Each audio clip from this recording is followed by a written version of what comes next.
Hai cốc nước có cùng thể tích, một bên đặt quả bóng bay buộc ở đáy cốc, bên kia đặt quả cầu sắt treo trên giá đỡ. Vậy cuối cùng, cán cân sẽ nghiêng về phía nào? Trước hết, hãy xem một ví dụ khác. Có một chiếc cân, trên cân đặt một tấm ván gỗ, bạn đứng trên tấm ván ấy. Nếu bạn cúi xuống, cố gắng dùng sức kéo tay cầm lên, liệu số cân có giảm đi không? Tất nhiên là không. Nếu số cân giảm đi, tức là bạn đã kéo chính mình lên, mà như vậy thì nếu đủ khỏe, bạn có thể tự nhấc mình rời khỏi cân, thậm chí bay lơ lửng trong không trung. Điều này rõ ràng là bất khả thi. Vì vậy, dù bạn có dùng sức thế nào, tấm ván cũng không rời khỏi cân và số đo cân vẫn y như khi bạn đứng thẳng bình thường. Trở lại với quả bóng bay, khi buộc bóng bay vào đáy cốc nước, nó cũng không thể kéo cả chiếc cốc lên được.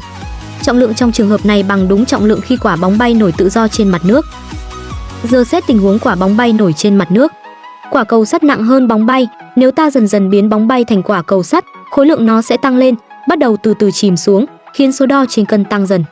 Khi biến đổi đến một mức nào đó, quả bóng sẽ chìm xuống giữa cốc, lơ lửng trong nước. Lúc này, nếu dùng giá đỡ và sợi dây buộc bóng bay với giá sao cho vừa khít, không trùng cũng không căng, thì khi bóng bay tiếp tục biến thành sắt, sợi dây sẽ căng ra và chịu phần khối lượng dư thừa. Cân khi ấy sẽ không thay đổi nữa và quả bóng không chìm thêm. Cho đến khi bóng bay hoàn toàn biến thành quả cầu sắt, trạng thái cân bằng đã được xác lập. Tóm lại, khi bóng bay buộc dưới đáy cốc, số cân bằng với khi bóng bay nổi trên mặt nước. Khi bóng bay dần biến thành sắt và vẫn nổi, số cân tăng lên. Khi nó nửa sắt nửa bóng, lơ lửng trong nước, số cân đạt mức lớn nhất. Khi nó hoàn toàn biến thành sắt và được treo bằng dây vào giá, số cân trở lại bằng với lúc lơ lửng. Vậy nên, quả bóng buộc ở đáy cốc có trọng lượng nhỏ hơn trường hợp quả cầu sắt treo trên giá. Trả lời cho câu hỏi ban đầu, cán cân sẽ nghiêng về bên phải, tức là phía quả cầu sắt. Ngoài ra, có một biến thể thú vị, một chiếc lọ đặt trên cân, bạn mở nắp ra, có một con ong bay vào và lơ lửng trong đó. Khi bạn đậy nắp lại, so với chiếc lọ rỗng, cân sẽ nặng hơn, nhẹ hơn hay không đổi? Nếu con ong bay một lúc rồi mệt quá nằm xuống, thì cân sẽ thay đổi thế nào? Hãy hình dung một cái lọ rỗng đặt trên cân, bên ngoài có một con ong bay ổn định. Để lơ lửng, cánh của nó phải liên tục đập, tạo ra luồng gió đẩy xuống dưới. Nếu nó bay vào trong lọ, lọ sẽ nhận lực từ luồng gió ấy, khiến cân tăng số đo.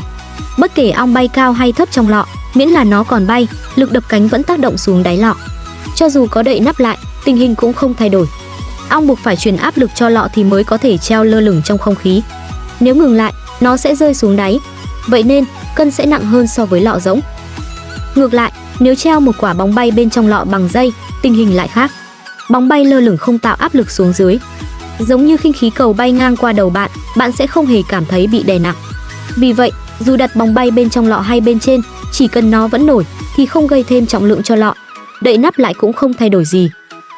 Kết luận, lọ có bóng bay treo bên trong sẽ nặng bằng lọ rỗng, nhưng nhẹ hơn lọ có ong bay bên trong. Điều này khiến ta nhớ lại một câu hỏi quen thuộc từ nhỏ, một cân bông và một cân sắt, cái nào nặng hơn? Giờ thì chắc bạn đã biết câu trả lời rồi phải không? Và đừng quên để lại một lượt thích, bình luận và chia sẻ nhé!